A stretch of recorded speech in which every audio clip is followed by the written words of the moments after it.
Hello, I'm Darren Magee and welcome to my mental health information and awareness channel. Now today's topic is looking at the adult children raised in narcissistic families. So today we're going to focus on the golden child of the family. What happens to the golden child when they become adults? If you like this video or find it helpful, please check out my other videos on mental health related topics and please consider subscribing to my channel. Now in a previous video I outlined how the golden child was the child who was separated from the others, separated as being better, the standard the other kids had to reach. Perhaps they got more attention, perhaps they got more resources. Maybe there was a little less of the narcissistic abuse. However, it was still there. It's important to recognize, to remember, the golden child was not immune nor exempt from the parents' narcissistic tantrums and unkind humour. They also learned how precarious that position was. So it wouldn't be uncommon that if they couldn't hold on to that position by being constantly perfect, achieving, bringing in the praise for the parent, they held on to it by bullying their siblings, constantly telling on them, constantly pointing out their faults, their errors to the parent. Now as adults, that can change. Sometimes the golden child has enough insight, enough emotional depth, empathy. Perhaps they feel guilt over how they behaved when they were younger, feel guilt over how they were treated differently. They realise they were, in many ways, just as terrified, as abused, neglected as their siblings were. And as adults, the kids can band together in those families. They band together as adults. They feel more connected. They support each other. They can even support each other against the toxic parent. In other cases, regardless of their age, they are still damaged children. On one hand, they believe they are worthless, useless. They are of no value unless they have a particular image, unless they can achieve a certain thing, unless they whatever. Due to that neglect, that conditional love, that narcissistic rage, that unkind humour from the parent. Though on the other hand, they also believe they are special, unique, entitled because of how the other children in the family were often compared unfavourably towards them. Now this is not in every single case, but I think in a lot of cases this is the early shaping of a lot of the characteristics we see in grandiose narcissism. So for today, I'm going to focus on the golden child who, in a lot of ways, has never grown up. So let's begin. As adults, there is no emotional depth. There is no sense of themselves. Everything is about image. Everything is about prestige. It's about what they have. It's about how they look. It's about the position they hold. Now, albeit this is anecdotally, okay, my experience of knowing an adult golden child was watching. When he lifted his mobile phone out of his pocket, he very quickly scanned the room to see, are people looking to see the type of phone I have? Also, when he lift his car keys out of his pocket and swing them around his finger, whatever, he's scanning the room quickly. Can people see the kind of car I drive? Again, all about image. Do you see what I have? Are you envious? Are you impressed? Now, socially, the adult golden child, they tend to gravitate towards successful, accomplished people. They seek friendships with those who they will believe will enhance their social status. Now, the sort of person who often name drops, I was working with this millionaire earlier. I was talking to this important person earlier. I was at a social function. This celebrity was there, and so on. Any other kind of associations with people they would consider to be inferior to them, for example, they're of no use to them. So they are either going to be shunned, scorned, or in other cases, I suppose, they could be very supportive and friendly. But again, only if being friendly with that other person enhances their reputation in some way. Look at how I helped them. Look at how I've supported them. Look at how good I am to them. Very rarely will you see the adult golden child volunteering to feed the homeless, for example. But you will see them on the board of directors of a charity that feeds the homeless. So again, it's about image. They get to look good by volunteering, but they also have a position of prestige and influence. What about partners? Now, when it comes to marriage, this can go a lot of different ways. They either choose someone that they can dominate or control, someone they can bully.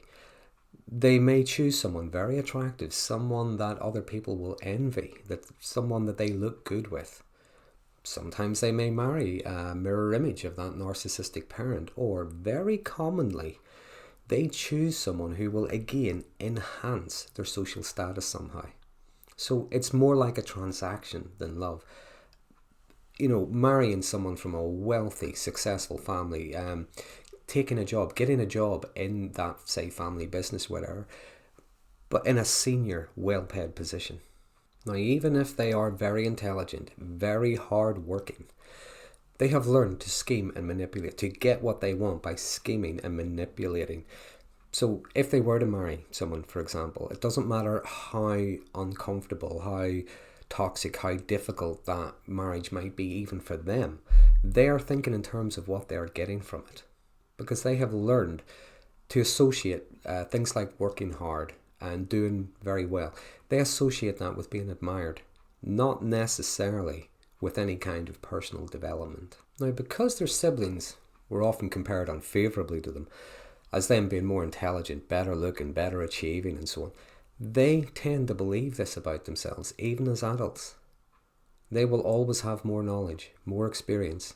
They will expect their siblings to come to them for advice, wisdom, guidance, even permission sometimes. Now, that advice they may give may be useful, may be helpful. More often than not, though, it's just for the sake of having control, having something to say.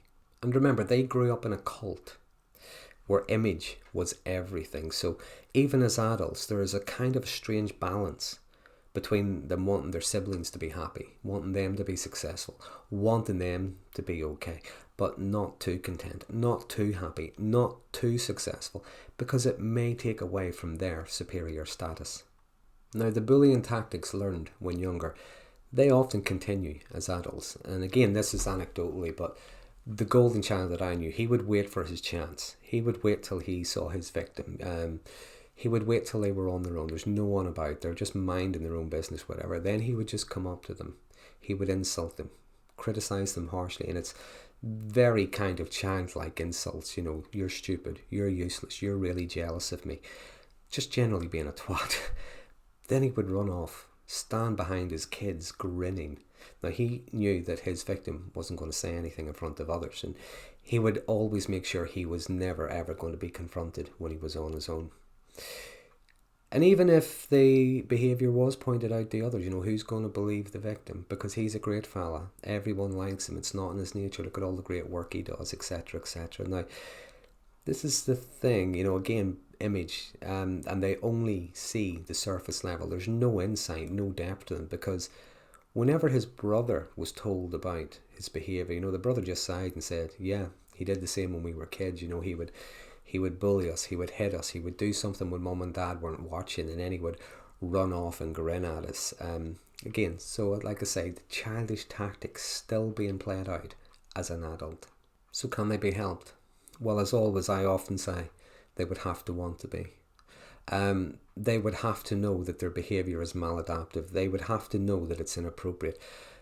But so long as they are being admired by others, as long as they are getting away with it, as long as they still have the best toys and so on, why would they? Remember, image is everything. The golden child, the golden child that I knew, for example, his advice to everyone was never admit anything. That was his great nugget of wisdom. Never admit anything. I mean, where's the depth? Where's the insight? Where's the learning? Where's the growing? Where's the taking responsibility? Like I say, there's no emotional depth, no insight. They are living a lie. But the truth is just too crushingly shameful for them. And that ego is so easily bruised.